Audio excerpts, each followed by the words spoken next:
क्या क्या दक्षता है उनके पास रहनी चाहिए, उन सब चीज़ की जानकारी आप सभी को। जैसे हम लोगों ने 1 वर्ष चलाया हुआ कार्यक्रम अपना, क्या चीज़ें उसमें मिली, आगे हम देखेंगे कि हमारे क्या कमियां रह गई। उन्हीं सब चीज़ों को मजबूत करने के लिए हमको कुछ न कुछ नई चीज़ें जानने के लिए, नए चीज़ प्रयोग करने के लिए विभिन्न कार्यक्रमों को आधारित कैसे कार्यक्रम उनको बच्चों के साथ कराना है, 12 सप्ताह के पूरी कार्यक्रम। और गतिविधि में सबसे बड़ी बात यह है कि जैसे अगर हम एक गतिविधि कर लेते हैं, बच्चों को करा लेते हैं, उसी प्रकार से उससे थोड़ा हट के हम 2-3 गतिविधियाँ अपने आप तैयार कर सकते हैं। तो 12 सप्ताह के लिए तो हमारे लिए एक मोटा मोटा कार्यक्रम दिया गया था, बाकी हम उसको चाहे तो और आगे बढ़ा सकते हैं, उसको थोड़ा बहुत अपने से जोड़ घटा करके। शिक्षा है, इसका महत्व क्या है, बच्चों की जो सीखने की प्रक्रिया होती है वो जन्म से ही शुरू हो जाती है। और हम सभी जानते हैं कि बच्चे के जो मस्तिष्क का विकास होता है 85% विकास जब बच्चा 6 वर्ष के पहले उसका हो जाता है। अगर बच्चों को हम कोई चीज़ सिखाते हैं बहुत तेज नकल करते हैं। जो भी सुविधाएं हैं विद्यालय में, जैसे पानी पीने का विद्यालय में सभी को सुविधाएं मिलती होंगी। इसके बाद शौचालय की व्यवस्था है और खेल क्षेत्र का उपयोग, यानी जहाँ परिसर में खेलने के लिए बच्चों को वो चीज़ें आपको कहाँ से मिलेंगी, विद्यालय से मिलेंगी, सबके यहाँ अवेलेबल होगी, है ना व्यवस्था इसकी। और इसके बाद नोडल शिक्षक, कक्षा 1 के जो नोडल शिक्षक बनाए गए हैं उनके साथ में ट्रेनिंग हुई है। आप लोगों को बीच में आपसे बड़े स्तर पे काम वो कर रहे हैं, क्योंकि कक्षा 1 का संचालन उनके हाथ में है।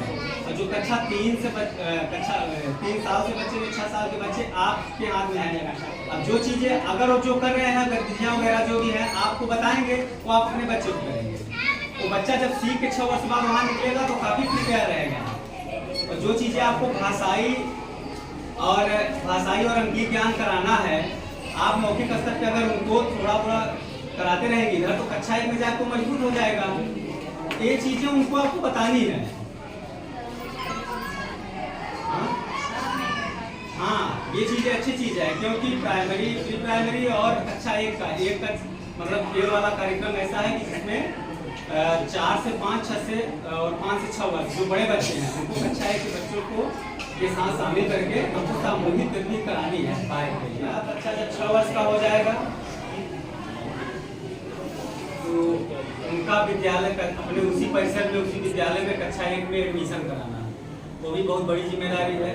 क्योंकि पता चलता है कि आंगनबाड़ी में 40 बच्चे पढ़ रहे हैं और कक्षा 1 में एडमिशन हुआ कितने बच्चों का, 5 बच्चों का। ये भी काफ़ी निराशाजनक वाली स्थिति है। तो इस पर भी हमको ध्यान रखना है कि जो बच्चे 3 से 6 वर्ष के बच्चों को हम इतना पढ़ा दें, इतना सिखा दें, तो उनके अभिभावक एकदम आश्वस्त हो जाएं कि बच्चा जहाँ हमारा पढ़ रहा है वहाँ अच्छी शिक्षा पा रहा है ना। तो वो उस विद्यालय में बच्चे को पढ़ाने के लिए प्रेरित होंगे।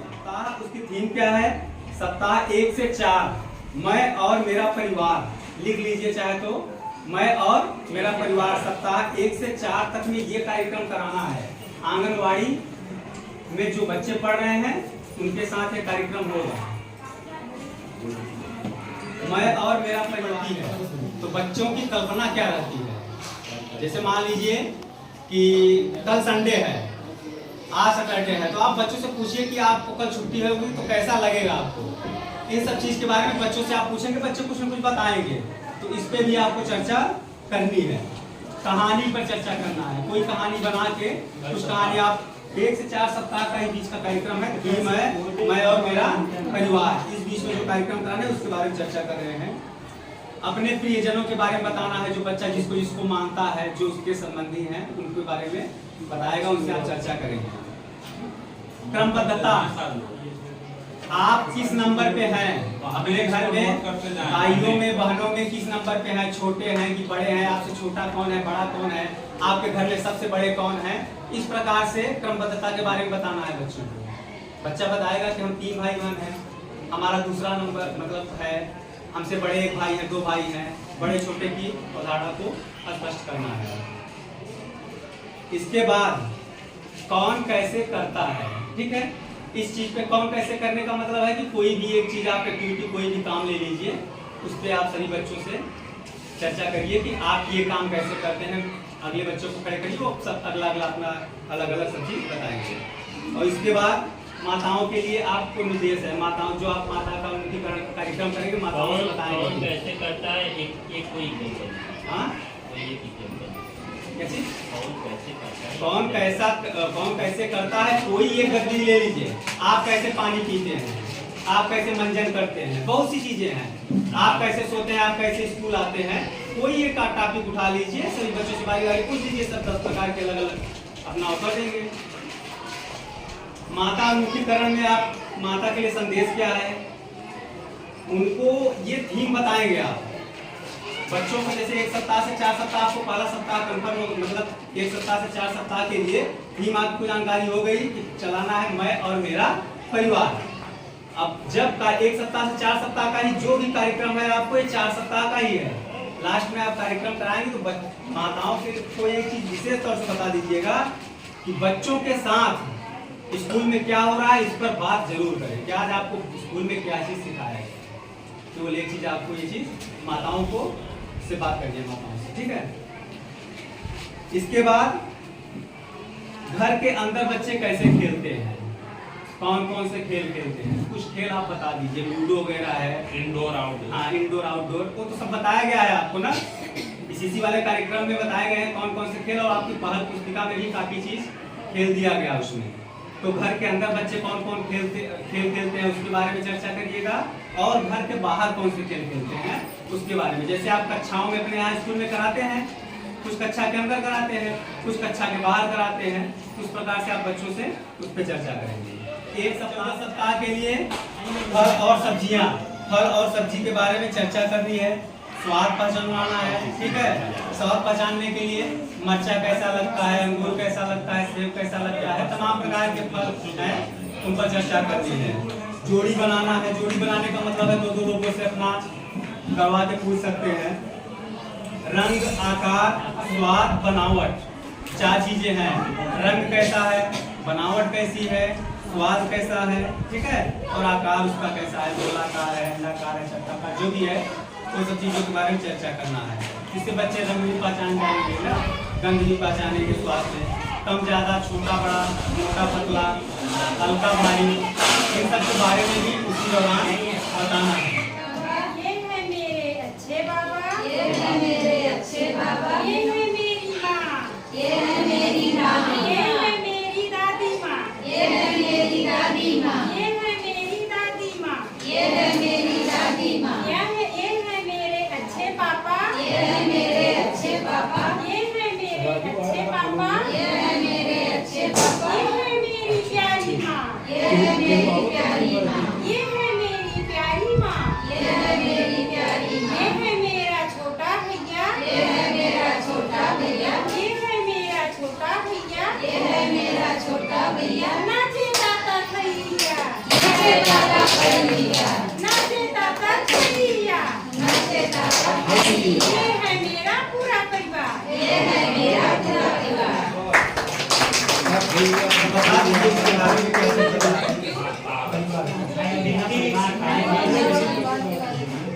जैसे बच्चों से हम अपने पूछेंगे कि आपके घर में कौन कौन है, तो बच्चे जैसे नहीं बता पा रहे हैं, मतलब अपने मम्मी पापा को बता रहे हैं, तो हम उनको बताएंगे कि आपके घर में कौन कौन है। आपके घर में दादा हैं, आपके घर में दादी हैं, आपके घर में छोटा भैया है, आपके घर में छोटी बहन है, और मम्मी है, पापा हैं, कितने सारे परिवार आपके घर में हैं। आप मम्मी पापा में बहुत सारे लोग हैं। सर ये पहले दिन पर आधारित है, मैं और मेरा परिवार। उसमें देखिए हम संख्या को भी बता सकते हैं। ताली दो भाई, ताली दो, ताली दो भाई, ताली दो, ताली दो भाई, ताली दो, ताली दो भाई, ताली दो, जोर जोर से ताली दो, जोर जोर से ताली दो, जोर जोर से ताली दो, जोर जोर से ताली दो, ऊपर ऊपर ताली दो, ऊपर ऊपर ताली दो, ऊपर ऊपर ताली दो, ऊपर ऊपर ताली दो, नीचे नीचे ताली दो, नीचे नीचे ताली दो, नीचे नीचे ताली दो, नीचे नीचे ताली दो, ताली दो भाई, ताली दो, ताली दो भाई, ताली दो, ताली दो भाई, ताली दो, ताली दो भाई, ताली दो, बैठ बैठ कर ताली दो, बैठ बैठ कर ताली दो, बैठ बैठ कर ताली दो, बैठ बैठ कर ताली दो, खड़े होकर ताली दो, खड़े होकर ताली दो, खड़े होकर ताली दो, खड़े होकर ताली दो, ताली दो भाई, ताली दो, ताली दो भाई, ताली दो, ताली दो भाई, ताली दो, ताली दो भाई,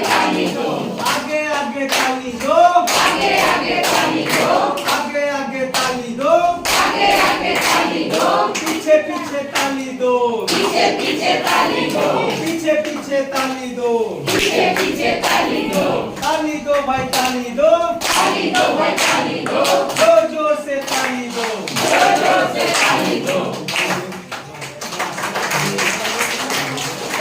कैसा लगा आप लोगों को? अब इसमें देखिए ताली बजाने की प्रैक्टिस हो जाएगी पहली चीज। लर्निंग आउटकम की हम बात करेंगे। ताली बजाने की प्रैक्टिस पहली चीज। दूसरी चीज जोर जोर से क्या होता है, धीमा धीमा क्या होता है, वो चीज बच्चे जान जाएंगे। जोर जोर से मतलब जोर जोर पीटेंगे, धीमे धीमे मतलब धीमे धीमे, ये चीज हो जाएगा। ऊपर की पहचान होगी ना, ऊपर मतलब हाथ ऊपर करना है। नीचे की पहचान होगी, नीचे करेंगे। ये आंगनवाड़ी के बच्चों के लिए है, एंजॉय के लिए आप कहीं भी करा सकते हैं, कक्षा 8 तक करा सकते हैं, ठीक है।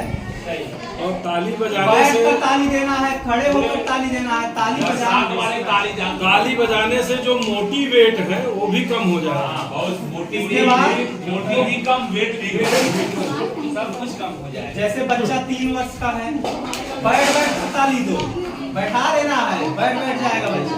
खड़े होकर ताली दो, खड़े करना है बच्चे को। 3 वर्ष बच्चे के लिए मैं बता रहा हूँ। हाँ, आगे आगे ताली देना है तो आगे झुक के आगे हाथ बढ़ा के देना है ताली। पीछे पीछे जो बच्चे हमारे पढ़ रहे हैं उनको स्वच्छ रखने का जो महत्वपूर्ण दायित्व होता है अभिभावक का होता है, माता पिता का। उसमें क्या क्या चीजें हैं? बच्चों के दांत साफ करना। आप लोग सुन रहे हैं? तो बच्चे दांत साफ करके आए कि नहीं?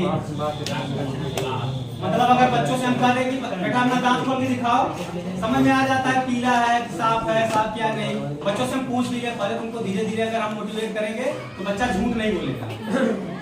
बताएं उसको कि आप दांत साफ कर पूछे पहले, दांत आप साफ मंजन करके आए हैं कि नहीं, भाई किया होगा नहीं किया होगा, झूठ बोलना उसके बारे में बताए। झूठ बोलना पाप है, कुछ कहानियां दोहराए तो बच्चा धीरे धीरे झूठ बोलना छोड़ देगा, बच्चा बताएगा। उनको प्रेरित करना। इसके बाद नहाना, शौच करना, ठीक है। इन सब चीजों के बारे में पूछना है। छोटे बच्चे हैं, हर चीज अगर हम बताएंगे नहीं मुंह पड़ जाएगा, ठीक है, उल्सी आ जाएगी, फुंसी पूरे निकल जाएंगे। इन सब बारे में छोटी मोटी जानकारी आप सभी को होगी। ये सब चीजों के बारे में अगर बताएंगे तो अच्छा रहेगा। प्रतिदिन नहाएंगे, त्वचा संबंधित, त्वचा मतलब जो हमारी चमड़ी है उससे संबंधित हमको दिक्कतों का सामना करना पड़ सकता है, ठीक है। खुजली है, दांत खाज पूरे फुंसी है। रोग के बारे में बताइए कि अगर आप साफ सफाई ना करेंगे, ये चीज ना करेंगे तो ये चीजें दिक्कतें आ जाएंगे। नाखून को न काटने से पेट में दर्द, कीड़े पेट में पड़ना, ठीक है, उल्टी दस्त, क्या चीजें की संभावना हो सकती है। तो इन सब चीजों के बारे में बताएं कि अगर ये साफ सफाई नहीं करेंगे तो ये दिक्कतें आ जाएंगी। दांत से जो भी समस्याएं हैं, जैसे मंजन नहीं करेंगे, साफ सफाई नहीं करेंगे, मसूड़े सूज जाएंगे, दर्द होगा, छाले पड़ जाएंगे, ठीक है, तो दांतों में दर्द होगा, सड़न पैदा हो जाएगी। देवरा प्रांगण में सभी शिक्षक भाइयों एवं शिक्षिका बहनों को मेरा तहे दिल से स्वागत, वंदन। मतलब सबसे बड़ी एक चीज और मैं यहाँ पॉइंट आउट करूंगा, जैसे यहाँ सभी शिक्षिका है, ये आप लोग अपने को आंगनबाड़ी कार्यकर्त्री या शिक्षा मित्र इस तरह से कोई कैटेगराइजेशन नहीं करते। शिक्षक है, मतलब ऐसा कुछ मत सोचिए कि कौन आंगनबाड़ी है कौन क्या है। हम लोग एजुकेशन देते हैं तो सभी लोग क्या है, टीचर है।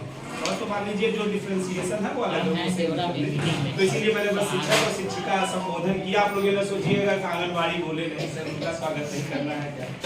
तो ये मीटिंग या उन्मुखीकरण जो कार्यशाला है, ये फॉर्मेशन देने के लिए है कि हम चीजों को कैसे परिमार्जित कर सकते हैं। और हमारा नोडल एक टीचर है, आंगनबाड़ी अलग है, पहले अलग अलग चीजें थी, लेकिन अब जो नई शिक्षा नीति है उसमें सबको कोलैबोरेट कर दिया गया। मतलब एक कैटेगराइजेशन 3 से 6 वर्ष की हो गई है, जिसमें कि क्या हो गया, 3 से 5 6 साल तक आपके यहाँ रहेंगे बच्चे, फिर हमारे यहाँ यानी कि विद्यालय में। तो अगर इनका इंटरेक्शन नहीं होगा तो एक लर्निंग गैप क्रिएट होगा। वही प्रॉब्लम होती है कि बच्चे आते हैं एक में तो शुरू से सिखाना होता है। अगर हम वहीं से थोड़ा बहुत गाइड करते रहे, ऐसा नहीं कि आप लोगों के प्रतिभा की कमी है, कहीं कमी नहीं है, बट थोड़ा चीजें जो है मिलजुल के करते रहेंगे तो हमारे में जब बच्चा एक में आएगा तो हमसे थोड़ा परिचित रहेगा, चीजें सामान्य रहेंगी, वो सीखने में आसानी होती है। और सबसे बड़ी बात है जो टॉपिक दिया गया है कि घर में जो हमारे चीजें हैं उनसे बच्चों को कैसे कुछ सिखाया जाए। देखिए 3 साल का बच्चा, 4 साल का बच्चा, 5 साल का बच्चा, उनको कोई सूचना नहीं देनी है कि बेटा इक्का अक्खा ये नहीं, उनका मेंटल डेवलपमेंट कैसे होना है ना, उनकी समझ कैसे विकसित है, जैसे इतना सिखाना है। बाकी जब वो 1 में आएंगे तब उनके लिए तो बहुत दक्षताएं हैं, उनको पूरा कराना है। तो हमको ये सीखना है, ये जानना है कि हमको 3 साल 4 साल के बच्चे को क्या क्या चीजें बतानी है। बस उनको छोटा बड़ा बताना है। खेल खेल में जैसे कुछ गिनती सिखा देनी है। गोली सभी लोग खेलते हैं, सारे बच्चे खेलते हैं, हम लोग भी खेले हैं। हम लोगों के टाइम में तो बड़े हाईटेक गेम नहीं हुआ करते थे, गुल्ली गोली यही सब होती थी। तो गोली में हम लोग गिनती नहीं आती थी, लेकिन सच्चाई बता रहे हैं गिनती तो 5 साल के 6 साल को ये तब सीखे, लेकिन अपनी गोलियां गिन लेते थे कि हमारे पास 20 ठो है, हमारे पास 30। लिख नहीं पाते कि 20 कितना होता है, 30 कितना होता है, लेकिन गिन जरूर लेते थे। आज भी बच्चे ऐसे करते होंगे। उनको अगर कह दीजिए कि भैया 35 लिख दो तो नहीं लिख पाएंगे, लेकिन उनके जेब में 35 गोली है वो जरूर बता देंगे 35 चला। तो यही चीजें हैं, इस तरह से सिखानी है कि आप जो है घर में इन सब चीजों की सहायता से उनका कैसे थोड़ा सा अधिगम परिमार्जन कर सकते हैं, है ना, कि उनका अधिगम भी होता रहे और वो खेलते ही रहे। बहुत ज्यादा फॉर्मल होने की जरूरत नहीं है कि आपको गिनती 20 तक आनी है या ABCD आना है, जरूरी नहीं है, बहुत जरूरी नहीं है। आपको उनको इस तरह से जोड़ना है कि वो विद्यालय के लिए थोड़ा सा अट्रैक्ट करे, है ना, कि विद्यालय आए। पहले तो बच्चों को यही सिखाना होता है कि विद्यालय रोज जाए बच्चा। तो हम लोग अगर यहाँ खेल खिलाएंगे और उनके साथ सामान्य व्यवहार करेंगे तो वो लोग जो है विद्यालय की तरफ आकर्षित होंगे। और ये जो आउट ऑफ स्कूल प्रॉब्लम है, सबसे पहले गवर्नमेंट की प्रॉब्लम यही है कि आउट ऑफ स्कूल बच्चे जाते हैं, तो ये बच्चे नहीं होंगे, सारे बच्चे विद्यालय से जुड़ जाएंगे और विद्यालय आना चाहिए। तो इसके लिए ये प्रोग्राम चलाया जा रहा है। कंचा ही हो गया, तो खेलने वाली ही चीज घर में पड़ी रहती है, उससे आप क्या सिखा सकते हैं, गिनती सिखा सकते हैं कि बेटा 2 गोली तुम्हारे पास है तो 2 लिख सकते हो कि नहीं लिख सकते हो सकता है बच्चा कोई अच्छा रहेगा तो लिख भी लेगा, इसलिए लिख लेगा। तो इसी प्रकार से चीजों को आपको और भी चीजें होती है, कागज के जैसे माचिस का डिब्बा है खाली हो गया, जो तीली है तब तो बच्चों को ना जैसे खाली हो जाए तो उससे भी बड़ी सामग्री खेल खेल की बन जाती है। घर बच्चे बना लेते हैं, बहुत क्रिएटिव बच्चे होते हैं। कुछ बच्चे 5 साल के होते हैं लेकिन बहुत क्रिएटिव होते हैं, तो उस डिब्बे से जो है कि बना लेते हैं, क्या घर बना लेते हैं। हम लोग हुआ करते थे तो बंदूक बना लेते थे, डिब्बे से ऐसे डंडी उसमें जोड़ के रबड़ लगा के बंदूक बना लेते थे। तो ये क्या है, क्रिएशन है। आदमी का जो क्या होता है, बच्चे का मेंटल डेवलपमेंट होता है।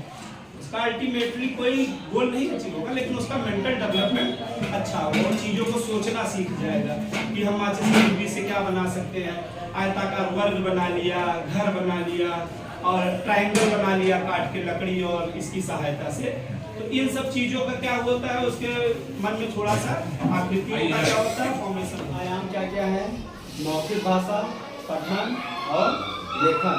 सबसे पहले मौखिक भाषा। मौखिक भाषा में सबसे बड़ी चीज होती है कि हमारी बातों को सामने वाले सुने, ना। तो हमको जो भी चीजें, अब देखिए बच्चा 9 माह का हो जाता है, 9 माह से 12 माह के बीच में बोलना शुरू कर देता है। बोलने का मतलब बोलेगा तो सुनेगा भी। तो बच्चा जब से बोलना शुरू करता है, सुनना शुरू करता है, इसके बाद से वहाँ पे घर पे जो भी गतिविधियाँ होती है उसको बच्चा जानना शुरू करता है। हमारे पास आता है 3 वर्ष, जैसे पानी, खाना, कुछ भी जो नॉर्मल चीजें घर पे प्रयोग की जाती है बच्चा जान जाता है। और इसके बाद जैसे बच्चा बड़ा हुआ, अगले सप्ताह में आपको माता मुखीकरण का कार्यक्रम करवाना है। नोडल शिक्षक और प्रधानाध्यापक 500 रुपए आपको 1 महीने के एक कार्यक्रम के लिए मिला है। आपके उनको कुछ अपने हाथ है, कुछ उनके हाथ है, हाथों से कुछ उनको मतलब गिफ्ट वगैरह, पेंसिल है, मिठाई और क्या चीजें, छोटी छोटी कापियां हैं, छोटी छोटी चीजें उनको गिफ्ट भी करवा सकते हैं। बच्चों का भी मोटिवेशन होगा, गार्जियंस भी थोड़ा मोटिवेट। इन सब चीजों से देखिए यही सब चीजें होती हैं कि हमको थोड़ा, जैसे ताली बजवाने का मतलब शरीर में क्यों ऊर्जा आ जाती है, तो ये सब चीजें हैं। आंतरिक मन में जो हमारा एक जिज्ञासा टाइप रहती है, उस चीज को झकझोरता है, ठीक है, कि आखिरकार क्या होने वाला है, हमको यहाँ पे सम्मान मिल रहा है, हमको ये चीज मिला, हमको नहीं पता था। तो चीजें सब थोड़ा उनमें भाव उत्पन्न करेंगे और हमारे विद्यालय से जुड़ाव उत्पन्न होगा। का टाइम दिया गया है, आप अपने टाइम ले सकते हैं 10 मिनट। प्रधानाध्यापक आप सुपरवाइजर द्वारा आमंत्रित माताओं को स्वागत करना है उनका। सुपरवाइजर या प्रधानाध्यापक द्वारा माताओं को बुलाया जाएगा, उनका स्वागत करना है। ये कार्यक्रम का पहला सिस्टम है, जिसमें हैंडमेड का मतलब है हाथों से बना हुआ। तो हाथों से कौन बनाता है? बैच। जिस बच्चे का नाम अंकित हो देकर स्वागत, बच्चे का नाम अंकित हो, जो बच्चा पढ़ रहा हो, उनकी माताओं को बैच लगा के उनका स्वागत करना। ठीक है। पूर्व प्राथमिक शिक्षा का महत्व एवं आंगनबाड़ी केंद्रों के संचालन में विद्यालय की भूमिका, इस पर नोडल शिक्षक कक्षा 1 तैयारी कर लेंगे अपना, क्या क्या बोलना है वो उनको बोलेंगे, समझाएंगे। नोडल संचालन में विद्यालय की भूमिका क्या है, यानी विद्यालय का सहयोग क्या है, उसके बारे में अपना वो तैयार कर लेंगे। कक्षा 1 में जो पढ़ा रहे हैं नोडल, उनको ये काम करना है। क्लियर हो गया? बच्चों के सीखने की व्यवस्था, ये आपका टॉपिक है। आपको टाइम, जो भी आपका टाइम, देखिए टाइम कोई बाउंडेशन नहीं है, 5 मिनट 10 मिनट में कुछ हो नहीं पाता है। हम ये अब सोचे कि आधा घंटा हम सब फाइनल कर लेंगे, नहीं बता पाएंगे। जो भी आपको लगे अच्छे से बताइए ताकि सबको समझ में आए। आंगनवाड़ी कार्यकर्त्री द्वारा 52 सप्ताह के कैलेंडर को दिखाते हुए माताओं को बच्चों के सिखाने के बारे में प्रदर्शित करना। जो आपका ये सप्ताह मिला है ना, उसके बारे में पूरा विधिवत आपको बताना है। जिनका प्रेजेंटेशन होगा नोडल अध्यापक का आदेश गया है, उसमें पूरा लिखा हुआ है। अभिभावकों को, यानी आंगनवाड़ी बच्चों के वहाँ जो माता पिता उपस्थित रहेंगे, उनको बताना है स्वच्छ, जो स्वच्छता रहेगी उनकी भूमिका क्या रहेगी, ये नोडल अध्यापक बताएंगे। सामग्री से सीखने में खेल की जो सामग्री अभी बताया गया सब चीज ना, इसको आंगनवाड़ी और नोडल अध्यापक दोनों साथ में मिलकर कुछ प्रेजेंटेशन करके उनको बता देंगे। नोडल अध्यापक एवं आंगनवाड़ी कार्यकर्त्री दोनों लोग साथ में मिलके घर से, जो घर की वस्तुएं होती हैं, उसमें अन्य सामग्री सीखना। हाँ, बच्चों को उसमें क्या सीखने के लिए मिलेगा, और खेल की कुछ सामग्रियां उसको कुछ लिए रहेंगे अपना, उसको सब दिखा के बता। छोटे छोटे कागज का स्टेप बाय स्टेप काट के कुछ बनाना, गोली से क्या करना है, कुछ वस्तुएं। खेल में बच्चों को सीखने सिखाने की तैयारी। बच्चा खेल में क्या क्या सीखेगा, कैसे सीखेगा। बहुत से टॉपिक आपके पास पुस्तक में दी गई है, तो 1-2 टॉपिक उठा के अपने पास नोट कर लीजिए। माताओं से खुली बातचीत। खुली बातचीत में नोडल अध्यापक, आंगनवाड़ी, प्रधानाध्यापक, माताएं सब सम्मिलित रहेंगे। ठीक है, आप उनसे चर्चा करेंगे, वो आपसे चर्चा करेंगे। क्या कमियां आ रही हैं, क्या सुधार करने की आवश्यकता है, क्या आपको अच्छा लग रहा है, क्या खराब लग रहा है, जो भी उनका फीडबैक लेना है और अपने से आपको बताना। इसमें आपका आता है जलपान। सबसे महत्वपूर्ण चीज है जलपान। इतने दूर से जो आएंगे, खाली हाथ उनको भेज देंगे, कतई अच्छा नहीं लगेगा, अगली बार शायद वो ना। और जितना ज्यादा आप उनको सम्मान देंगे, उससे बढ़ के सम्मान आपको अपने घर देंगे। सम्मान में कोई कमी न रहने पाए, हमारी तरफ से गुजारिश है। जो भी आप यहाँ आएंगे तो सम्मान करिए, तनिक भी आपकी बातों से उनको ठेस ना लगे। वो समझे कि हमारे टीचर हमारे जो है बहुत अच्छे हैं, बहुत अच्छा सम्मान किए। ऐसा करिए रिश्तेदारी में उतना अच्छा ना, ये चीज अपने घर जैसा व्यवहार करना है। मेरे कहने की कोई चीज शायद नवीन ना मिले, केवल एक प्रार्थना है, वो सबको, सबसे मुझे भी करनी है, सबको सबसे भी करनी है। माताएं प्रथम शिक्षिका है, ये हम आप सब जानते हैं। उनको बुलाना, जैसा कि शंकर भाई ने कहा, उन्हें सम्मानित करना, उनको किस तरह से मोटिवेट कर देना है आप सबको। जो पहली सब जरूरतें हैं कि बच्चे की साफ सफाई, नाखून, बाल, साफ कपड़े, वो सारी प्रक्रिया जरूर पूरी रहे। क्योंकि आप ये समझिए कि एक पुलिस का सिपाही भी जब वर्दी हटा देता है, तो भाई टी शर्ट में आ गया, लुंगी में आ गया, बनियान में आ गया, हर आदमी साधारण तरीके से बैठ जाता है। लेकिन वो अपनी ड्यूटी पर जब आता है, तो वो निश्चित रूप से अपनी वर्दी पहन के आता है। हम ही लोग घर पर हैं, लोअर में टी शर्ट में कैसे भी बैठे हैं, फिर ये हुआ कि भाई ड्यूटी चल रहा है, तो ड्यूटी के लिए कोई निर्धारित वस्त्र तो नहीं है, लेकिन फिर भी एक कुर्ता पाजामा धोती या टी शर्ट पैंट जो भी पहनता है वो पहन के आता है। बच्चे का पहनावा, जैसे मैं जिस विद्यालय में हूँ, चाहे वहाँ जाए चाहे अपने विद्यालयों में देखें, कई बच्चे आ रहे हैं बटन टूटी हुई ठीक है, बटन उस रंग की ना मिले, किसी रंग की उस गरीब माँ के पास हो, लेकिन कम से कम व्यवस्थित दिखे, फटा हो, पुराना हो, सिला हुआ मिले। और जब ये अनुशासन तो फिर आने वाले दिनों में वो जब 1 में 2 में 3 में 4 में जाता है तो पूरी तरह से कंप्लीट बच्चा हो जाता है और अपने बारे में सोचने लगता है कि माता जी ये शर्ट फटी है, टूटी है, जो कुछ है वो उसको रिपेयर करके दें। मोटा धागा लगा है, कहीं कहीं वो सूट वाले धागे से सिलाई कर देती है, ठीक है, पतला धागा ले, ये सारी ट्रेनिंग आपके द्वारा मिलनी चाहिए। उन माताओं को पहला मोटिवेशन आपकी तरफ से मिलना चाहिए, क्योंकि आप भी पहने हैं और वो भी पहने हैं, महिलाओं को बेहतर तरीके से मैं ये कह रहा हूँ कि पहली और गंभीर चोट आपके द्वारा ही सही, और साथ में हम लोग खड़े ही रहेंगे।